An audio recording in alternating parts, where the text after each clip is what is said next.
Welcome, everyone, to this deep dive. It's all about meditation today.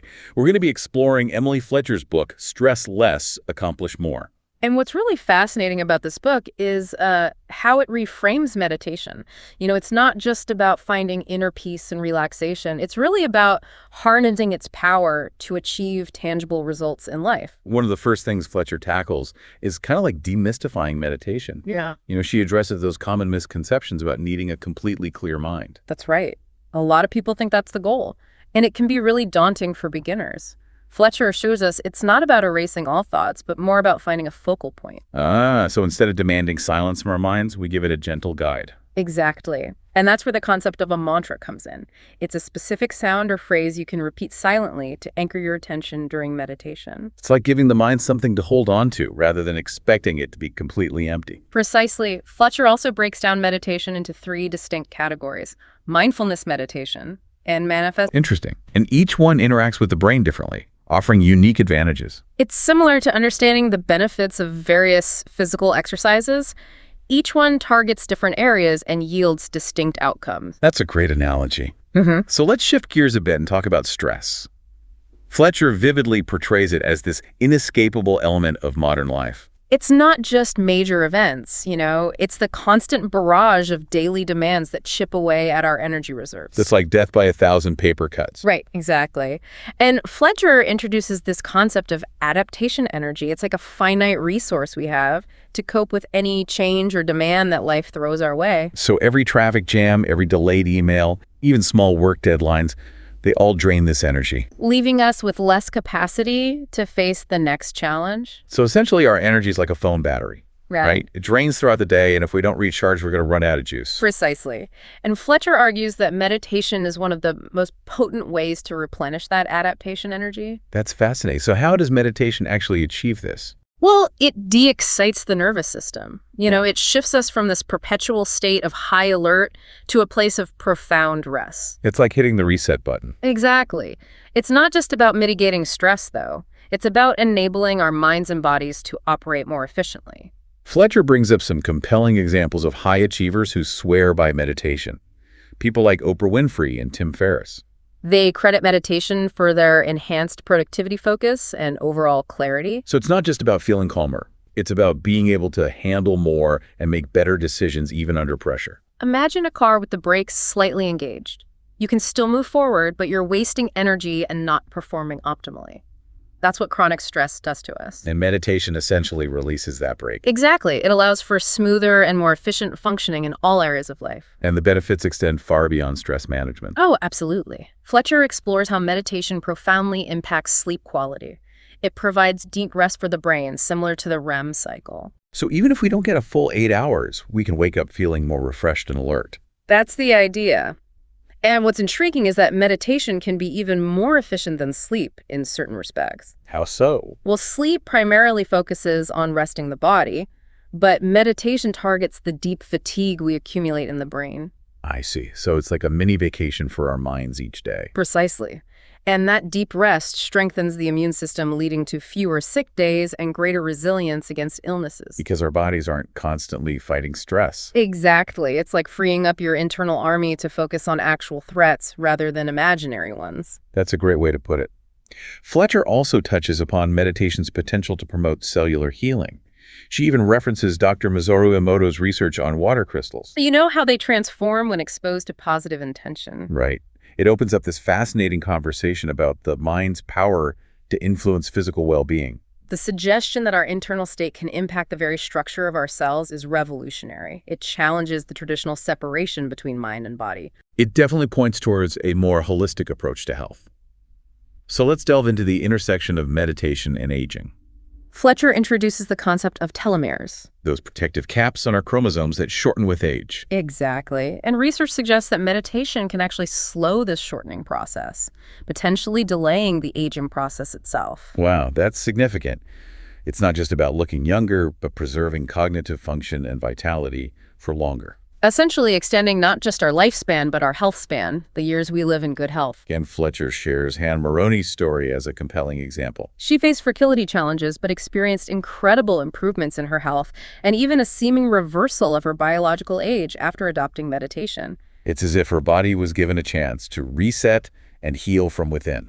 Moroni's story is particularly striking because it goes beyond anecdotal evidence. Oh. Her experiences were corroborated by medical tests showing concrete changes in her biological markers. So meditation isn't just some feel-good practice. It can actually impact us at the cellular level. It seems to influence processes we once thought were irreversible. This leads us to a truly captivating area: meditation and fulfillment. Fletcher argues that meditation can help us shift our focus from external achievements to cultivating deep inner contentment. She introduces this concept of bliss. It's a state of profound stillness and connection accessible through meditation. It's not about perpetual euphoria, but tapping into an inner wellspring of peace and joy that exists regardless of external circumstances. Exactly. It's a realization that true happiness isn't about acquiring more or achieving more goals. It's about fostering a sense of peace and gratitude for what we already have. And this raises a pivotal question. What if true fulfillment stems not from acquiring more, but from appreciating the present moment? And meditation provides a pathway to explore this idea. To transition from constant striving to simply being. So we've laid some groundwork exploring the core concepts and the fascinating benefits that meditation can offer. Now let's shift our focus a little bit. How about we delve into some practical application and common obstacles that people often face when they're starting out? Sounds good to me. One thing that holds many back is simply finding the time to meditate. Our lives are incredibly busy these days. Trying to carve out even 15 minutes can feel impossible. How does Fletcher address this challenge? Well, she acknowledges that I'm too busy. Excuse often masks a deeper resistance underneath. And she asks us to consider if dedicating just 2% of our day to meditation could enhance the remaining 98%, wouldn't it be worth prioritizing? It's all about perspective, recognizing that substantial return on investment. It's like saying we don't have time to sharpen the saw, even though doing so would make our woodcutting tasks much faster and easier.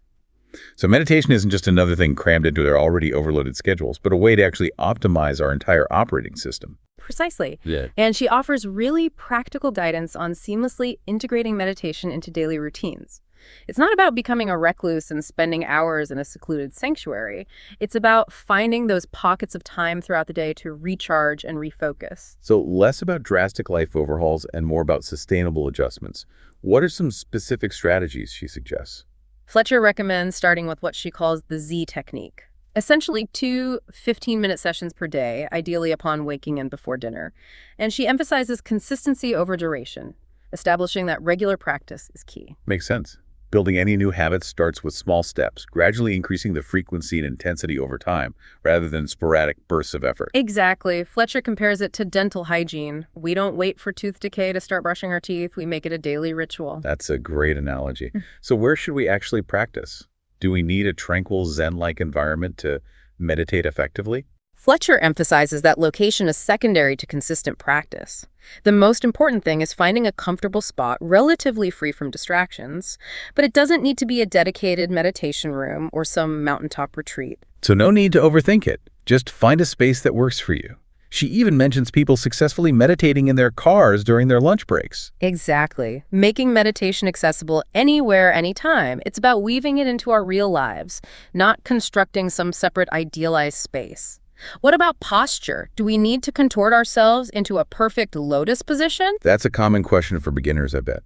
Fletcher prioritizes comfort and sustainability over rigid form. She recommends sitting upright, maintaining a straight but relaxed spine, allowing the body to breathe freely.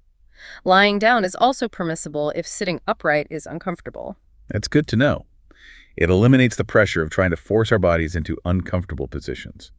So what about the ultimate aim of meditation? Is it achieving a specific mental state or having profound insights? Fletcher says the goal is simply to practice the technique as instructed, without striving for particular outcomes, surrendering to the process, letting the mantra guide the mind.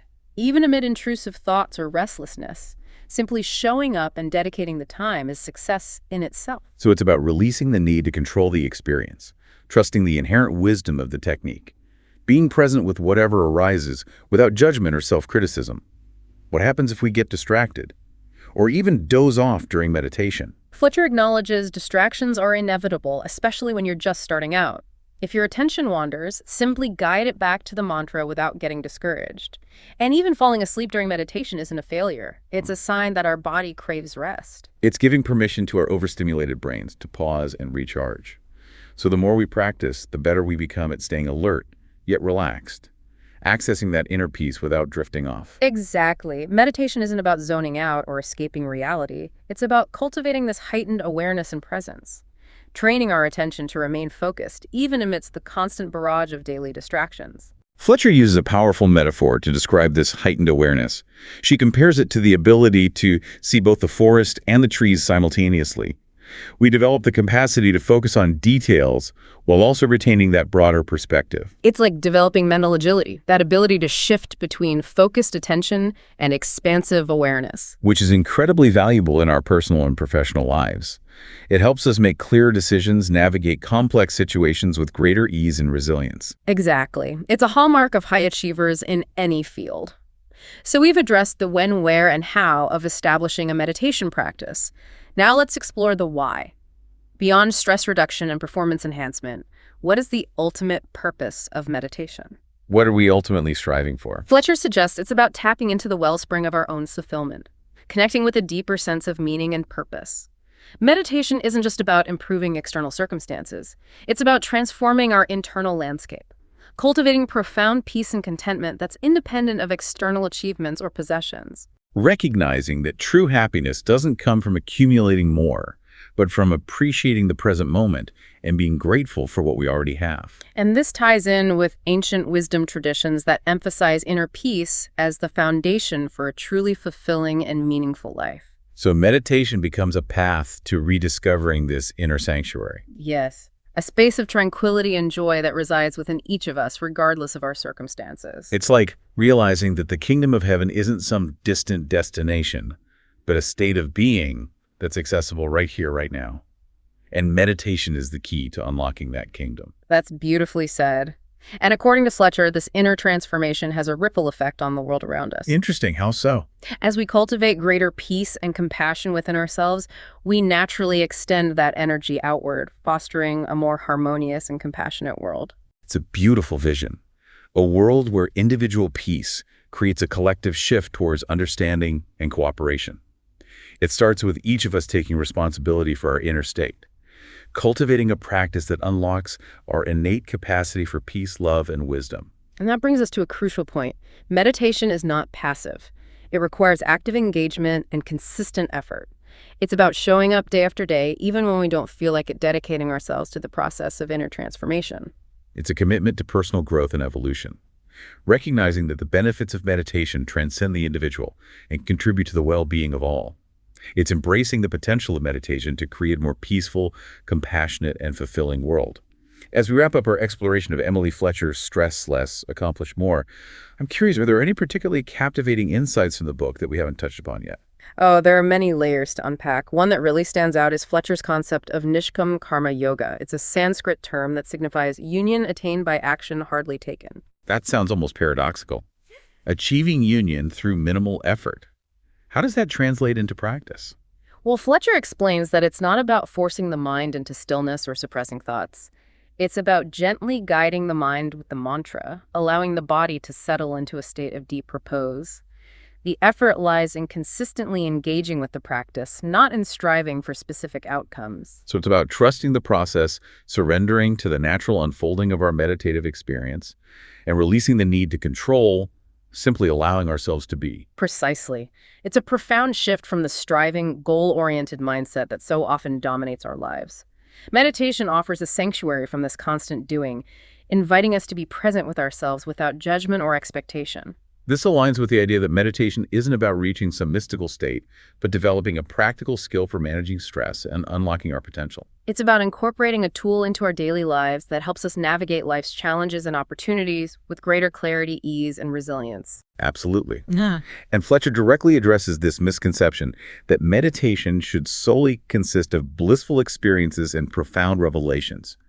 She acknowledges that meditation can evoke uncomfortable emotions or lead to seemingly ordinary experiences. The key is to observe them without judgment, allowing them to arise and pass naturally. So it's about embracing our entire inner landscape, not just the pleasant parts. Exactly.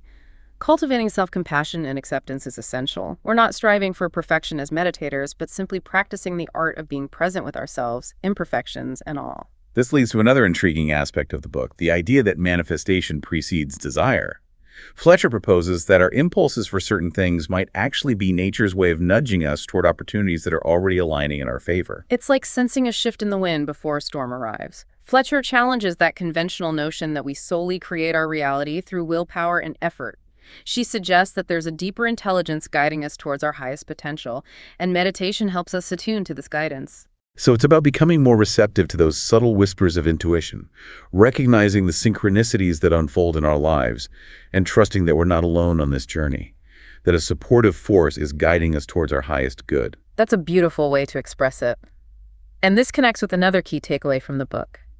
The importance of gratitude. Fletcher emphasizes that cultivating a grateful heart is essential for manifesting our desires and experiencing true fulfillment. So it's about appreciating what we already possess, even as we strive for more. It's about shifting from a scarcity mindset to one of abundance, recognizing that we're already surrounded by blessings even amidst challenges.